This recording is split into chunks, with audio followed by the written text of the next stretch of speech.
Assalamualaikum warahmatullahi wabarakatuh. Perkenalkan, nama saya Binka Miftahul-Janah, kelas step 2 manajemen. NPM saya 10120523. Di sini saya akan menjelaskan bentuk komunikasi bisnis. Di dalam dunia usaha atau bisnis, komunikasi merupakan unsur terpenting agar mencapai tujuan dalam usaha tersebut dengan baik dan sesuai harapan. Seperti halnya seorang pemimpin perusahaan yang memerintahkan ke mitra kerja ketika ia membutuhkan surat pengelolaan barang, pengajuan barang, atau hal yang lainnya. Itulah proses komunikasi bisnis yang terjadi dalam dunia bisnis. Sederhananya, komunikasi bisnis merupakan suatu bentuk komunikasi yang digunakan di dalam dunia bisnis, baik dalam bentuk verbal maupun dalam jenis non-verbal. Berikut ini menjelaskan dari komunikasi bisnis. Bentuk-bentuk komunikasi bisnis. Dalam dunia bisnis, komunikasi bisnis memiliki dua bentuk yang lazim yang dapat dijadikan sebagai acuan dalam berkomunikasi. Dua bentuk ini yaitu komunikasi verbal dan komunikasi non-verbal. Berikut ini penjelasannya. Yang pertama, komunikasi verbal diambil dari kata dasarnya yaitu verbal. Komunikasi verbal ini menggunakan satu kata atau lebih dalam dunia bisnis. Bentuk komunikasi verbal ini digunakan baik secara tertulis maupun secara lisan dengan struktur dan terorganisasi dengan baik dalam menyampaikan pesan atau informasi kepada komunikan atau penerima pesan. Dalam dunia bisnis, umumnya bentuk komunikasi verbal ini digunakan ketika sedang rapat, seminar, atau yang lainnya yang berhubungan dengan operasional perusahaan. Namun, kekurangan dari komunikasi verbal jika tidak dikuasai dengan baik, maka akan timbul berbagai hal yang diantaranya. Pertama, 1. Keterbatasan kata. Biasanya beberapa hal seperti benda, orang, atau sesuatu hal yang lain belum bisa disampaikan dengan menggunakan kata atau bahasa verbal, sehingga komunikasi verbal pun tidak berjalan dengan baik dan lancar. Yang kedua, kata ambigu. Setiap individu memiliki pemikiran masing-masing. Hal ini yang membuat bahasa verbal menjadi bahasa yang dapat menimbulkan ambiguitas, seperti halnya berkata orang itu tampan. Belum tentu orang lain menganggap bahwa orang itu tampan, sehingga orang lain akan menganggap bahwa orang itu tampan sifat dan hatinya. Yang ketiga, kata bias. Umumnya, kata-kata yang bias ini menyangkut soal budaya dari daerah tertentu, seperti halnya suatu bahasa dari Jawa akan berbeda, makanya jika diartikan dalam bahasa Sunda, contoh orang mengatakan kata gedang. Dalam bahasa Jawa, kata tersebut berarti pisang, sedangkan bahasa Sunda mengartikan bahwa kata itu adalah pepaya. Yang keempat, pencampuran fakta. Komunikasi verbal dalam komunikasi bisnis ini sering terjadi percampuran fakta dan makna, sehingga akan timbul pesan atau informasi yang baru dan bisa saja tidak sesuai dengan informasi atau pesan yang sebenarnya. B. Komunikasi nonverbal. Komunikasi nonverbal ini merupakan bentuk komunikasi yang berlangsung menggunakan bahasa, tanda, simbol, dan tubuh. Namun simbol atau tanda-tanda tersebut dapat memberikan pelukisan atau deskripsi apa yang disampaikan. Namun komunikasi nonverbal ini hanya bisa dilakukan secara lisan, kecuali pada sandi Morse yang merupakan bahasa nonverbal, melainkan menggunakan metode tertulis. Perlu diperhatikan bahwa kedua bentuk komunikasi tersebut memiliki hubungan yang erat dalam dunia bisnis, khususnya dalam komunikasi bisnis. Kedua, bentuk tersebut akan saling menjalin dan melengkapi satu sama lain. Ketika bahasa verbal tidak bisa disampaikan, maka bahasa nonverbal yang berperan, dan juga sebaliknya. Jenis komunikasi bisnis. Di dalam ilmu komunikasi bisnis dibedakan menjadi beberapa bentuk berdasarkan penyampaian perilaku, ruang lingkup, aliran komunikasi, peran individu, dan jumlah peran.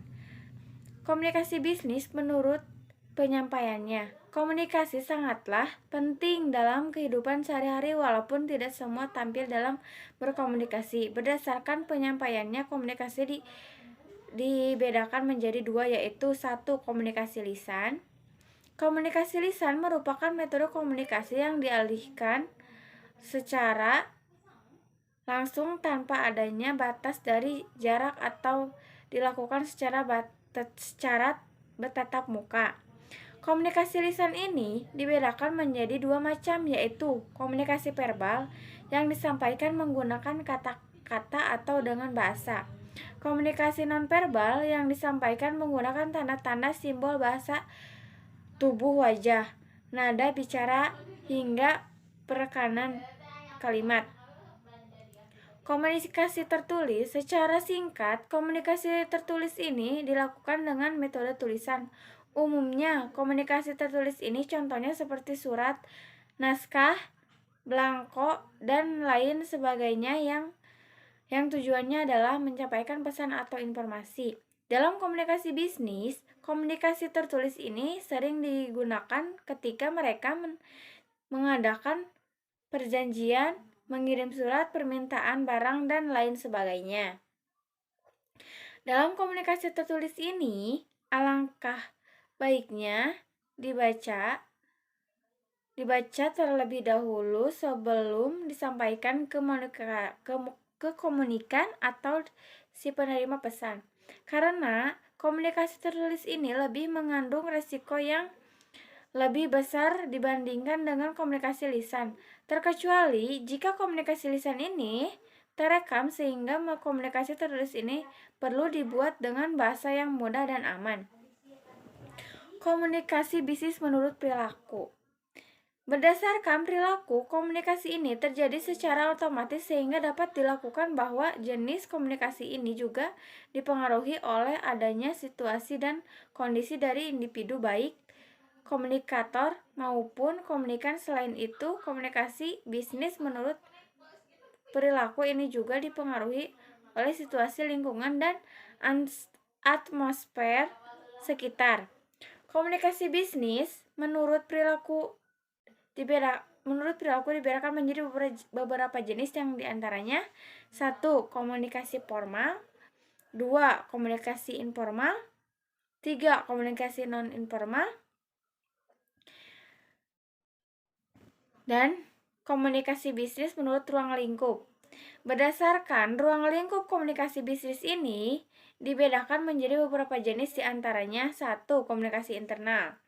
Komunikasi internal ini merupakan jenis komunikasi yang terjadi di dalam suatu lingkungan perusahaan organisasi bisnis. Dalam komunikasi internal ini dibedakan menjadi 3 macam, yang diantaranya: komunikasi horizontal, yang merupakan komunikasi yang terjadi anggota staf umumnya.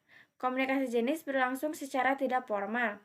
Komunikasi vertikal, yang merupakan komunikasi yang terjadi antara pimpinan dengan staf. Contoh komunikasi ini seperti teguran, pujian, atau sebagainya.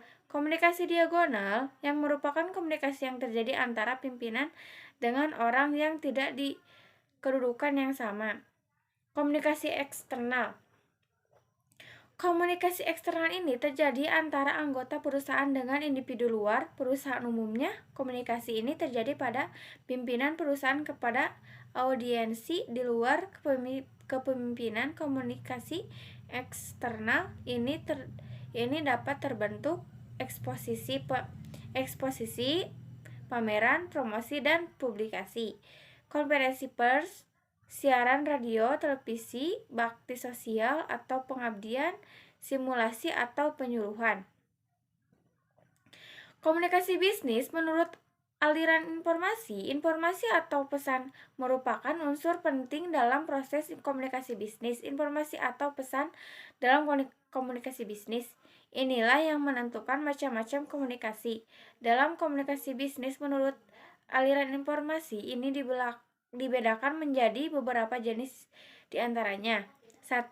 Komunikasi satu arah. Komunikasi satu arah Simplex merupakan jenis komunikasi yang terjadi dalam satu pihak saja. Umumnya, komunikasi ini terjadi ketika berada di situasi atau kondisi darurat sehingga jenis komunikasi ini bersifat mendadak. 2. Komunikasi dua arah. Komunikasi dua arah ini merupakan jenis komunikasi yang menimbulkan timbal balik atau feedback yang mana komunikasi ini akan saling menguntungkan dari kedua belah pihak, baik komunikator maupun komunikannya. 3. Komunikasi ke atas.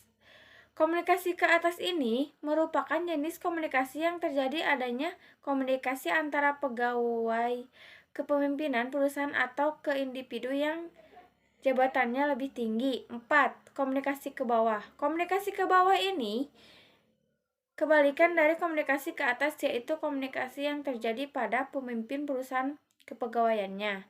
5. Komunikasi ke samping. Sama halnya dengan komunikasi dua arah, namun pada komunikasi ke samping ini terjadi pada dua individu yang memiliki kedudukan atau jabatan yang sama. Itulah jenis-jenis komunikasi bisnis yang perlu kita pahami, namun dari sekian banyak jenis komunikasi bisnis di atas, mereka masih memiliki dua bentuk komunikasi yang sama dalam komunikasi bisnis, yaitu komunikasi bisnis verbal dan non-verbal. Sekian dari penjelasan saya. Mohon maaf bila ada kesalahan. Wassalamualaikum warahmatullahi wabarakatuh.